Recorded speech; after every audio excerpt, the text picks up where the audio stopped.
ఇప్పటిదాకా ప్రభావం చూసింది కేవలం మిస్సైల్స్ యుద్ధం మాత్రమే. ఆకాశం నుంచి పడే క్షిపణులు, డ్రోన్ల దాడులు ఒక ఎత్తు, కానీ అసలైన యుద్ధం ఇప్పుడే మొదలవబోతోంది. అవును, ఇరాన్ ఇప్పుడు తన విశ్వరూపాన్ని చూపిస్తోంది. అగ్రరాజ్యం అమెరికాతో నేరుగా తలపడడానికి, భూతల యుద్ధంలో శత్రువుని మట్టి కరిపించడానికి ఇరాన్ సర్వం సిద్ధం చేసుకుంది. ఏకంగా 10 లక్షల మంది యోధులను యుద్ధ క్షేత్రంలోకి దింపింది. ఇది కేవలం హెచ్చరిక కాదు, అమెరికాకు ఇరాన్ రాస్తున్న మరణ శాసనం అంటున్నారు నిపుణులు. ఇంటర్నేషనల్ మీడియా కథనాల ప్రకారం ఇరాన్ తన సైనిక బలగాలను భారీగా మోహరించింది. సుమారు 10 లక్షల మందికి పైగా సుశిక్షితులైన సైనికులు ఇప్పుడు సరిహద్దుల్లో కాపు కాస్తున్నారు. ఇందులో రెగ్యులర్ ఆర్మీతో పాటు ప్రాణాలకు తెగించి పోరాడే బాసిజ్ వాలంటీర్లు కూడా ఉన్నారు. వీళ్ళంతా సాధారణ సైనికులు కాదు. తమ దేశంపైకి శత్రువు అడుగు పెడితే ఆ శత్రువుకు సమాధి కట్టేదాకా నిద్రపోది మొండి ఘటాలు.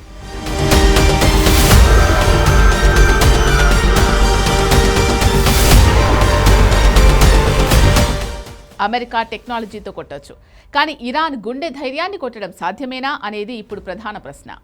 అమెరికా సైన్యం విమానాల్లో వచ్చి బాంబులు వేసి వెళ్లిపోవచ్చు, కానీ ఇరాన్ గడ్డపై కాలు పెడితేనే అసలైన నరకం కనిపిస్తుంది. ఇరాన్ భౌగోళిక పరిస్థితి అమెరికాకు పెను సవాల్. ఎత్తైన పర్వతాలు, లోతైన లోయల మధ్య దాగి ఉన్న ఇరాన్ సైన్యం గెరిల్లా యుద్ధ తంత్రంలో ఆరితేరిన వారు. 10 లక్షల మంది సైన్యం ఒక్కసారిగా విరుచుకుపడితే అత్యాధునిక టెక్నాలజీ ఉన్న అమెరికా సేనలు కూడా బెంబేలెత్తక తప్పదు. ఇది టెక్నాలజీకి, తెగువకు మధ్య జరగబోయే మహా సంగ్రామం. ఇరాన్ తన వ్యూహాన్ని మార్చింది. కేవలం దూరంగా ఉండి క్షిపణులు విసరడమే కాదు, శత్రువు గుండెల్లోకి చొచ్చుకెళ్లి పోరాడడానికి సిద్ధమైంది. సరిహద్దుల వెంట కిలోమీటర్ల మేర సైన్యాన్ని మోహరించింది. మేము ఎవ్వరి మీదకి యుద్ధానికి వెళ్లం, కానీ మా దేశం వైపు ఎవరైనా కన్నెత్తి చూస్తే వాళ్ళని భూస్థాపితం చేస్తాం అని ఇరాన్ సైనిక కమాండర్లు గర్జిస్తున్నారు. ఈ 10 లక్షల సైన్యం కేవలం రక్షణ కోసం మాత్రమే కాదు, అవసరమైతే విరుచుకుపడ్డానికి సిద్ధంగా ఉన్న అగ్ని పర్వతం. అమెరికా తన నౌకలను, విమానాలను మోహరించవచ్చు, కానీ ఇరాన్ దగ్గర ఉన్న ఈ మిలియన్ మ్యాన్ ఆర్మీని ఎదుర్కోవడం సామాన్యమైన విషయం కాదు. చరిత్రలో ఎన్నో సామ్రాజ్యాలను మట్టి కల్పించింది ఇరాన్. టెహ్రాన్కు చెందిన తస్నీం వార్తా సంస్థ అందించిన సమాచారం ప్రకారం ఇరాన్ వ్యాప్తంగా ఉన్న సైనిక నియామక కేంద్రాలు ఇప్పుడు జన సందోహంతో నిండిపోయాయి. దేశం పిలుపివ్వడమే ఆలస్యం. వేల సంఖ్యలో యువ వాలంటీర్లు యుద్ధ క్షేత్రానికి వెళ్లేందుకు క్యూ కడుతున్నారు. అమెరికా తన దగ్గర ఉన్న అత్యాధునిక ఆయుధాలతో ఇరాన్ను లొంగదీసుకోవచ్చని అనుకుంటే అది పగటి కల మాత్రమే. ఇరాన్ నేల మీద ఉన్న ప్రతి అంగుళం అమెరికా సైన్యానికి ఒక సమాధిలా మారబోతోంది అనే అభిప్రాయాలు వినపడుతున్నాయి.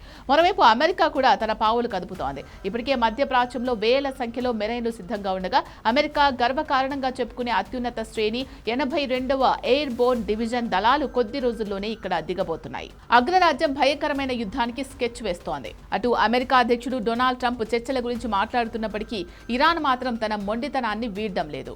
వాషింగ్టన్ నుంచి వచ్చే ఏ దౌత్యపరమైన ప్రతిపాదనైనా టెహ్రాన్ నిర్ద్వందంగా తిరస్కరించింది. మాకు చర్చలొద్దు, యుద్ధమే సమాధానం అనే రేంజ్లో ఇరాన్ ఆన్సర్ ఇస్తోంది. ఇప్పుడు అమెరికాకు కూడా అదే గతి పడుతుందా? ఇరాన్ దమ్మేంటో ప్రపంచం చూడబోతోందా? ఈ యుద్ధం ప్రపంచ గమనాన్ని ఎలా మారుస్తుందో వేచి చూడాలి. ఇరాన్ తీసుకున్న ఈ సంచలన నిర్ణయంతో అమెరికా భయపడుతున్న సంకేతాలు కూడా వస్తున్నాయి.